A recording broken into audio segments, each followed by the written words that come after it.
안녕하세요. 21년째 주식 중입니다. 투자의 손실은 본인 몫입니다. 제 아무리 주식을 잘하는 사람이 추천하는 종목을 산다고 하더라도 반드시 누군가는 손실을 보게 됩니다. 왜냐? 그 추천하는 사람의 투자 철학과 개인별 상황이 다르기 때문입니다.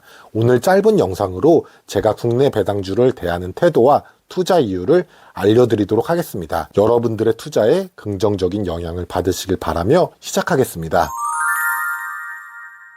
오늘 영상에서는 먼저 제가 자산을 모으는 도구로 일반 주식이 아닌 왜 배당주를 선택했는지를 먼저 설명드리고, 그렇다면 다들 좋다던 미국 배당주가 아닌 국내 배당주를 하는 이유를 말씀드리도록 하겠습니다.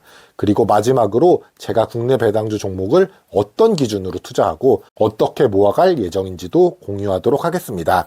먼저 제가 생각하는 배당주의 조건은 두 가지 정도가 딱 떠오르네요. 첫 번째는 연배당률이 최소한 시중은행의 예금보다는 높아야 한다는 것입니다. 예를 들어 네이버 같은 종목도 배당금은 줍니다. 배당을 준다는 자체만으로 네이버를 배당주라고는 안 부르죠. 두 번째는 기업이 안정적이고 꾸준하게 사업 실적이 우상향하는 건 당연하겠죠. 그러기 위해서는 경기에 크게 영향을 안 받는 사업을 해야겠습니다. 그래서 국내뿐만 아니라 해외 주식도 고배당주라고 하면은 보통 금융, 통신, 독점적 사업을 하는 기업을 말하죠.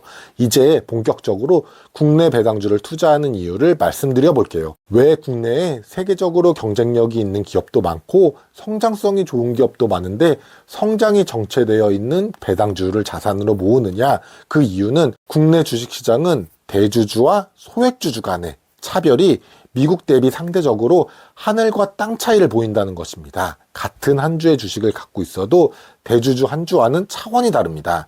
주식수로 의사결정을 하는 자본주의 시스템은 당연하겠지만, 하지만 이익 참여와 권리를 국내 기업들은 자사주 매입을 한다던가 지주사 설립을 한다던가 물적 분할 등으로 법의 테두리 안에서 소액주주의 이익은 상당 부분 희석을 당하고 있습니다. 그래서 기업의 경쟁력은 높아져도 장기로 투자하는 소액주주들의 이익은 그것을 따라가지 못하는 것이죠. 그래서 저는 국내에 세계적으로 좋은 경쟁력을 가지고 있는 기업들을 보유하고 있다가 일정 차익을 거두면 파는 트레이딩 관점으로 국내 주식을 접근하고 있습니다. 작년 같은 경우에는 LG에너지솔루션도 좋은 기업은 맞지만 목표 수익을 달성한 후 팔고 다시 일정 부분 주가가 떨어져서 조금씩 비중을 채우고 있습니다.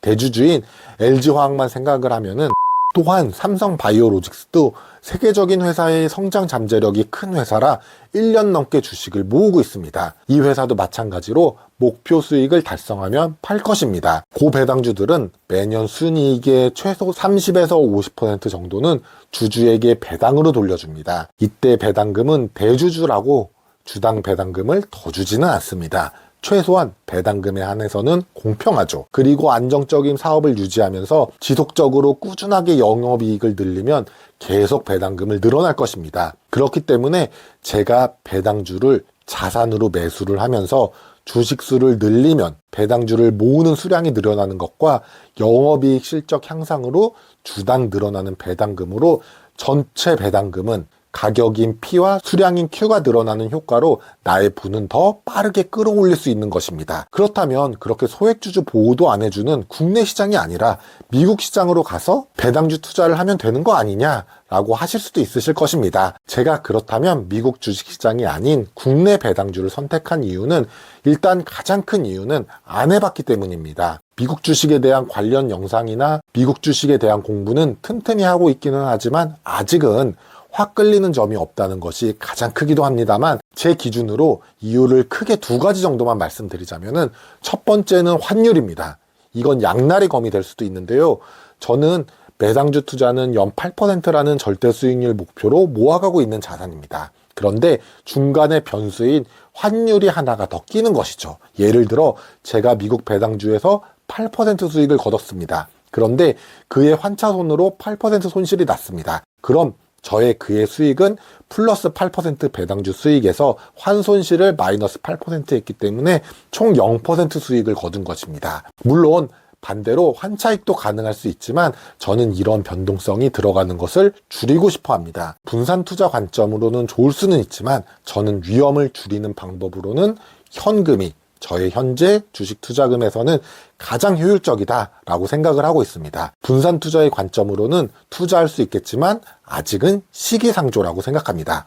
두 번째는 세금 때문입니다. 제가 투자를 안 하고 있어서 정확히는 모르지만 미국은 세금을 일정 차익에 대한 수익에 대해서 양도세를 내야 됩니다. 그리고 배당금을 받을 때 배당 소득세도 내야 되겠죠. 저는 국내 배당주를 자산으로 모으는 가장 중요한 이유 중 하나가 ISA 계좌를 통해 세금을 낮출 수 있기 때문입니다. 그런데 제가 알기로는 해외 개별 주식은 중개형 ISA 계좌로 매매가 안 되는 것으로 알고 있습니다. 그래도 앞으로 미국 고배당주를 투자할 계획은 연금저축펀드를 통해서 미국 고배당주 ETF를 통해 모아갈 계획은 하고 있습니다. 그렇다면 조금 더 구체적으로 어떻게 제가 국내 배당주 종목을 투자하고 있는지를 말씀드릴게요. 저는 배당주의 과거 일정 기간의 평균 시가 배당률을 참고하고 있습니다. 시가 배당률은 간단하게 예상 배당금을 현재 주가로 나눈 값인데요. 예상 배당금은 네이버 증권에 나와 있기도 하고 EPS라고 하는 주당 예상 순이익에서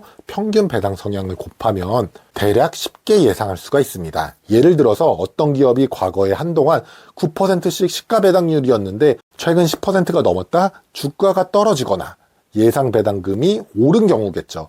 그럴 때 주식 비중을 늘려가는 것입니다. 작년에 우리은행이 하반기에 이런 경우가 있었습니다. 시가 배당률이 어렵다 하시는 분들은 그냥 20일 이동평균선보다 주가가 아래에 있나 위에 있나만 판단하시는 것도 하나의 방법이 될 수가 있습니다. 이동평균선 아래에서는 매수 접근, 위에서는 매도 접근하시면 되시겠죠. 그리고 중요한 것은 배당주 투자 대비 현금 비중을 고려하시면서 투자를 해야 된다는 점입니다. 그리고 저는 ISA 계좌를 이용하고 있는데 여기는 세금을 계좌를 해지할 때 정산함으로 세금 이연 효과가 있습니다. 물론 이때 세금도 일반 세율보다 낮게 적용받게 됩니다. 그 말은 지금 당장 배당금을 많이 받아도 나중에 세금 정산을 할 때 내도 된다는 것이겠죠. 그래서 저는 올해 목표가 평가잔고 손실을 최대한 피하면서 배당금을 많이 받는 쪽으로 운용할 예정입니다. 한마디로 정리해서 말씀드리자면 배당주 투자는 좋은 종목 선정과 세금을 줄일 수 있는 ISA 계좌를 이용하시면서 적절한 현금 비중과 하락 시 매수 단가 조절, 상승 시 현금 비중 확보 이렇게 정리가 가능하겠네요. 올해에도 여러분 자신에 맞는 투자로 반드시 성공 투자하시길 바라겠습니다. 감사합니다.